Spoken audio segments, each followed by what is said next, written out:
আজিৰ সভাৰ সভাপতি মহোদয়, হেল্ল' নমস্কাৰ। আজিৰ সভাৰ সভাপতি মহোদয় আৰু মোৰ লগৰ কলিগছ ডক্টৰ বিলাক আছে, ফাৰ্মাচিষ্ট আছে আৰু বহুতীয়া সমাজ, তেওঁলোকলৈ মোৰ আন্তৰিক শুভেচ্ছা। ইয়াতে হেল্থ কেম্প হ'বলৈ গৈ আছে।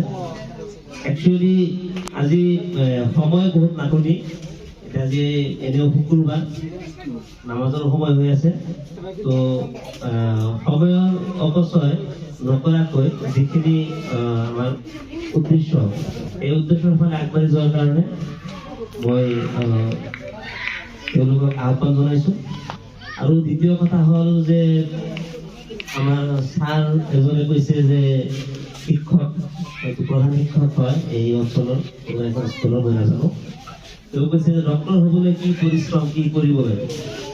এইটো পৰিশ্ৰম একদিনৰ নহয়, এইটো পৰিশ্ৰমটো গোটেই অঞ্চলবাসী, লগতে পৰিয়ালবৰ্গ, নিজেও সকলোৱে মিলি একেলগে সৰুৰে পৰা, মানে যিটো আপুনি এটা গছ পুলি ৰুৱে, যেনেকৈ আজি ৰুলে, কালি পানী দিলে, পৰহি গছটোৰ চাৰিওফালে বেৰ এটা দি দিলে, ছাগলী বা কিবা গৰুৱে খাব নোৱাৰে, জন্তুৱে খাব নোৱাৰে, নষ্ট কৰিব নোৱাৰে, তেনেকুৱাকে সেইটোক মানে আবদ্ধ কৰি ৰাখি, মানে আপ্ৰাণ চেষ্টাৰ মাজত সেইটোক লৈ যায় এটা ডাঙৰ গছ বনোৱা হয়। তেনেকৈ মানে কষ্ট কৰি পেলাই অনলি ডক্টৰৰ বুলি নহয়, যিকোনো ফিল্ডত যদি আপুনি ছাকচেছ হ'ব খোজে, ছাকচেছ হোৱাৰ এটাই মন্ত্ৰ হয়, আপুনি নলেজ একুৱায়াৰ কৰিব লাগিব।